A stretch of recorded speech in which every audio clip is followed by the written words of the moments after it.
Salam sejahtera bagi kita semua.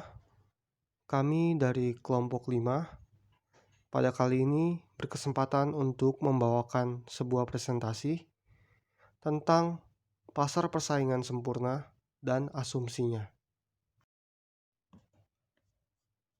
Pasar persaingan sempurna.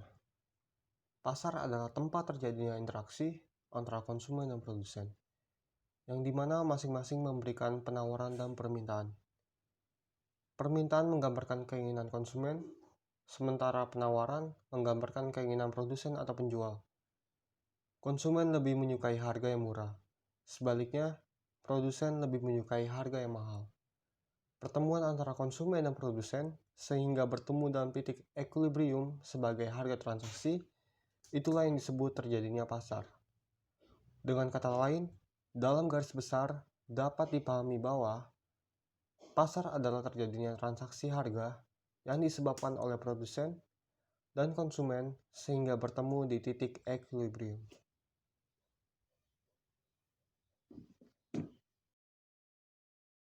Pasar persaingan sempurna adalah sebuah struktur pasar di mana terdapat banyak penjual atau perusahaan yang menghasilkan barang atau memberikan pelayanan dengan pembeli di pasar dengan produk yang dijual relatif sama atau bersifat homogen.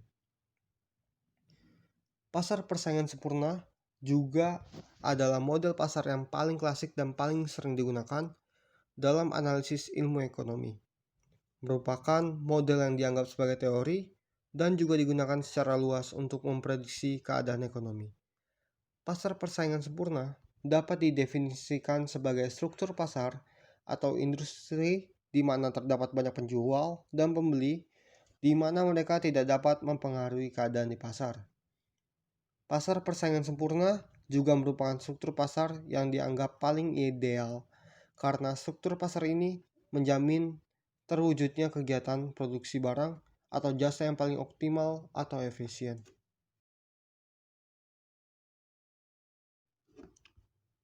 Asumsi pasar persaingan sempurna. Bentuk dari pasar ini sangat sedikit dan juga sangat susah mendapatkan bentuk yang sesuai dengan ciri-cirinya. Maka dari itu, di dalam analisis ekonomi, dibentuk sebuah asumsi-asumsi dari suatu struktur pasar persaingan sempurna, antara lain yaitu: yang pertama, terdapat sangat banyak penjual dan pembeli. Yang kedua, produk yang dihasilkan oleh para produsen adalah homogen. Yang ketiga, setiap produsen adalah pengambil harga atau price taker. Yang keempat, perusahaan-perusahaan bebas masuk dan keluar pasar atau free entry and exit of firms. Yang berikutnya, yang kelima adalah maksimasi profit atau keuntungan, dan yang keenam, tidak ada regulasi dari pemerintah. Pure competition atau persaingan murni adalah sebutan untuk pasar yang sudah memenuhi asumsi-asumsi yang telah disebutkan di atas. Selain itu, ada juga perfect competition atau persaingan sempurna.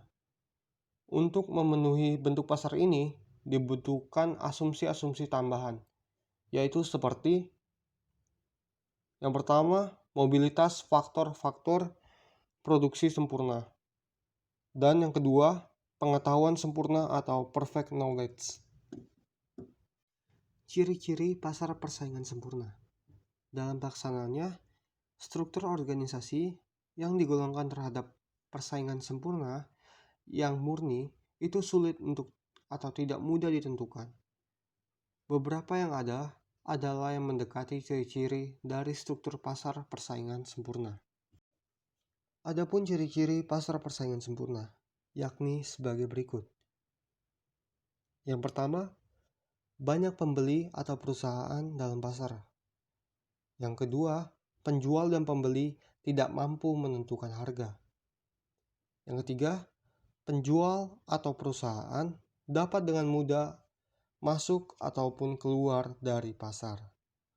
Sedangkan yang keempat, setiap produsen atau perusahaan ataupun penjualan menghasilkan atau menjual barang yang sama atau biasa disebut homogen.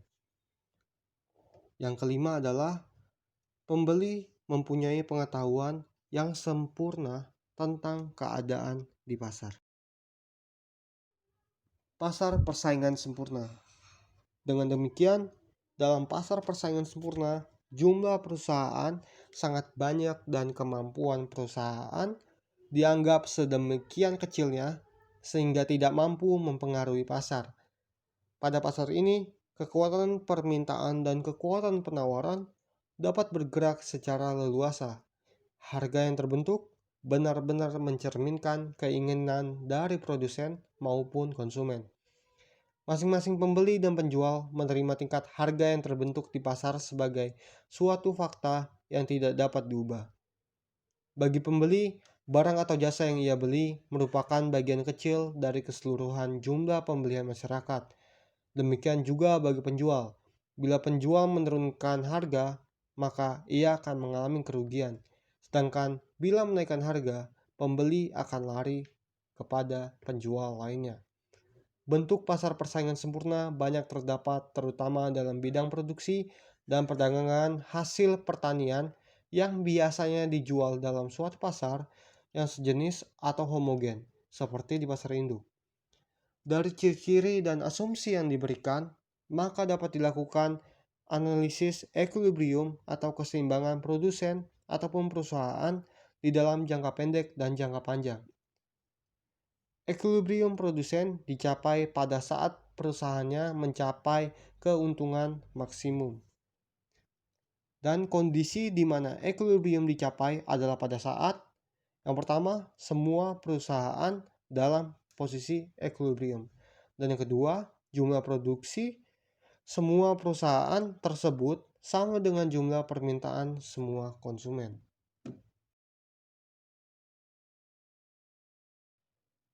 Demikian presentasi kami pada kesempatan kali ini tentang pasar persaingan sempurna dan asumsinya. Kami juga meminta maaf apabila ada kesalahan kata atau kalimat pada presentasi kami kali ini. Dan juga jika ada yang ingin menambahkan, kami terbuka untuk masukan dan saran dari teman-teman semua. Terima kasih telah meluangkan waktu untuk mendengarkan dan melihat presentasi kami kali ini. Dan salam sejahtera bagi kita semua.